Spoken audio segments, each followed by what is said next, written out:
O'Reilly here, Wednesday, January 22nd, 2020. You are listening to the O'Reilly Update. Here's what's happening today in America. The USA is more divided politically than ever before. The Senate approves impeachment rules.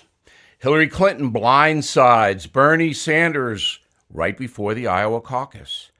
The Mexican murder rate hits an all-time high. An Iranian lawmaker offers a $3 million bounty for President Trump's assassination. Also ahead, we'll take a close look at why we are so politically apart. But first, the facts. The president's third year in office setting a new record for polarization. A new survey from Gallup revealing an 82-point gap between the political parties, with 89% of Republicans supporting Donald Trump's job performance compared to just 7% of Democrats. The 10 most polarized years in American history have taken place during the last three administrations: Bush the Younger, Obama, and now Trump. The impeachment trial of President Trump officially underway. The first day concluded after nearly 12 hours of debate, with senators ultimately approving rules just before 2 a.m., but there was a verbal brawl right before that. The Democrat impeachment managers calling the entire process a cover-up and embarrassment. President Trump says the whole thing is a hoax. Hillary Clinton says Bernie Sanders is a bad guy just less than 2 weeks before the Iowa caucus. The former First Lady telling The Hollywood Reporter the socialist senator is, quote, a career politician. Nobody likes him and nobody wants to work with him. When asked if she plans on endorsing Bernie Sanders should he win the Democratic nomination, Mrs. Clinton said, quote, I'm not going to go there yet. The murder rate in Mexico reaching record highs, the country recording more than 34,000 homicides in 2019. Mexico has a total population of 126 million. By comparison, the USA, 329 million, with 16,000 reported murders in 2019. Senior Iranian lawmaker offering $3 million to, quote, whoever kills Donald Trump. Another sign that Iran is totally out of control and an irresponsible country. In a moment, why are we so divided in America? There are three big reasons. Right back with them. You've been hearing about gold all over the news. Prices continue to climb. Not surprising, given all the warnings of a recession and the uncertainty of the upcoming election. Americans are looking for stability as a way to protect their savings and retirement. That's why I recommend you consider gold and silver as a safe haven for your savings and retirement. The company I recommend and have for years is American Hartford Gold Group. They are A-plus rated with the Better Business Bureau. Also, they make it simple and easy for you to invest in physical gold and silver. If you're listening right now, you get a free silver coin from my friends at American Hartford Gold Group. All you have to do is give them a call, 877-444-GOLD, 877-444-GOLD. Call them now to claim your free silver gift for a limited time and tell them Bill sent you. Or visit them online at www.billfreecoin.com. Again, that's 877-444-4653 or billfreecoin.com. Time now for the O'Reilly Update message of the day, a divided American. This will not shock you. A new Gallup poll says the political chasm in the country is the widest it's ever been. According to the poll, a whopping 89% of registered Republicans approve of President Trump's job performance, while a dismal 7% of Democrats do. Doing the math, that's an incredible 82% gap. There are three reasons this has happened. First, President Trump loathes people who oppose him, and hello, that would be Democrats. There is no common ground.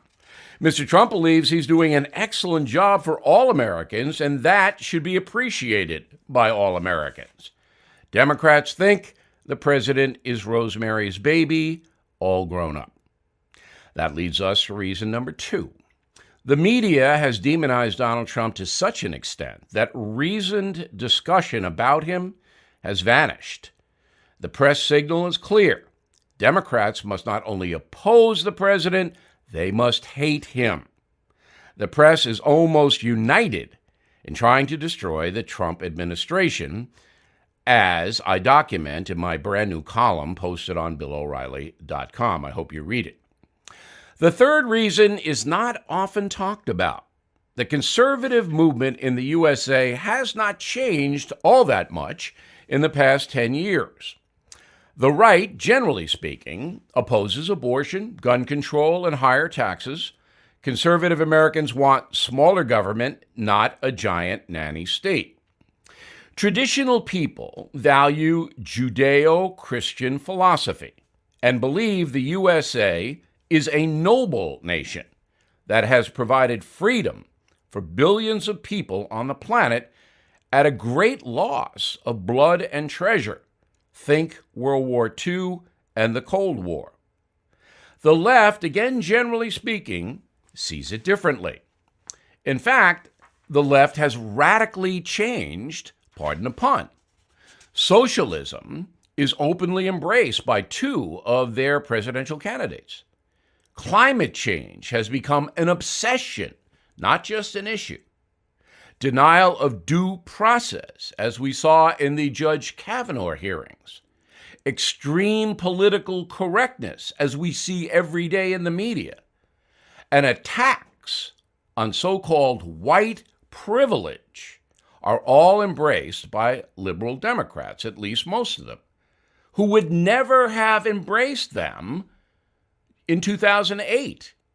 When Barack Obama first decided to run for president. You didn't hear any of this. So what we have now is not a failure to communicate, but a giant difference in core beliefs. Can that ever be breached? There are only two ways that we would come together in the USA. First, if we were attacked, a 9/11 situation or worse. That would unite most Americans. Not all, but most. The second, if a charismatic leader emerges who can spell out that Americans are all in it together and we should stop the hatred. I'm Bill O'Reilly, and I approve that message by writing it. For more news analysis, please visit BillO'Reilly.com. In a moment, something you might not know. Near rock bottom mortgage rates are behind a surge in refinance activity. Have you taken advantage of that? If not, you're not too late. Please take 10 minutes today. Make the call to American Financing. You can learn a lot about lower rates as well as many other refi benefits available to you, like consolidating high-interest debt, dropping mortgage insurance, accessing cash, or shortening your term. Whatever your need, they're here to help. They don't pressure you because it's their goal to help you achieve your goals. It really is. I've known them for a while now, and I respect the way they do business. They get to know you, then they customize a loan that can add hundreds, maybe even $1,000 back to your monthly budget without starting your term over. No upfront fees to pay, and it really only takes 10 minutes to get started. So please give them a call, 888-462-9557, 888-462-9557, or AmericanFinancing.net. American Financing, NMLS 182334, NMLSConsumerAccess.org. Now, the O'Reilly Update brings you something you might not know. Success in the music industry is measured in a few ways: concert tickets sold, hit singles, downloads. But in the end, bands live and die by their fans. A recent online poll asked the public one simple question: what are the best live bands of all time? 3 million votes later, there is an answer. So let's take a look at the top 10. Starting with Eagles. 5 number one singles, 6 number one albums. They've sold more than 200 million records since 1971. They are an excellent band to see in concert. Grunge rockers Nirvana at 9. Frontman, the late Kurt Cobain, quit high school to work as a janitor to pay for their first demo. They went on to sell 75 million albums worldwide. Next up, The Doors. When New York Magazine asked lead singer Jim Morrison back in the 60s how he prepared for stardom, Morrison said, "I stopped getting haircuts." Australian arena rock at 7 with AC/DC, but not everyone a fan. In 1989, the U.S. military blasted the track "You Shook Me All Night" to force Panama's General Noriega out of the Vatican embassy where he was hiding. Speaking of loud bands, The Who is next at 6. They said the Guinness Book of Records for the loudest band in history, and Pete Townsend, is actually mostly deaf. Did you know that? Number 5, Queen frontman Freddie Mercury passed away in 1991, but the band still tours with American Idol star Adam Lambert singing lead. Rolling Stones at 4, in 1975, Mick Jagger told People magazine he'd rather be dead than sing Satisfaction at age 45. Well, Mick's now 76, still singing Satisfaction, pays well. Pink Floyd takes the bronze, 250 million records sold. Dark Side of the Moon, the longest-running album on Billboard charts, 800 weeks, 800. Beatles in second place, 1.6 billion singles sold, 600 million albums, 25 number one records. The song Yesterday has been covered more than 3,000 times. The Beatles did not tour very much, thus second place. Top of the chart, Led Zeppelin, 300 million albums sold. But here's something you might not know. Zeppelin never had a number one hit, and only one broke the top 10. Stairway to Heaven. Back after this. Does your company's website scream 1995? Even worse, do you not have a website at all? If you're not thinking about your company's online presence, you're falling behind. So please contact the geeks at Geektown USA. Love that. Geektown USA is your last stop for any website, search engine optimization, or digital advertising need for your business. Geektown USA can laser focus your marketing dollars on a specific target audience, so you're not throwing money away. If you want to work with an agency that provides world-class customer service that offers the most creative digital marketing solutions, that will collaborate with you every step of the way so you understand every facet of your digital marketing plan, then contact Geektown USA. Visit geektownusa.com, that's one word, Geektown USA, and learn how you can get a custom website started at only $299 a month with our GTU Express model. That's geektownusa.com. Thank you for listening to the O'Reilly Update. I am Bill O'Reilly. No spin, just facts, and always looking out for you.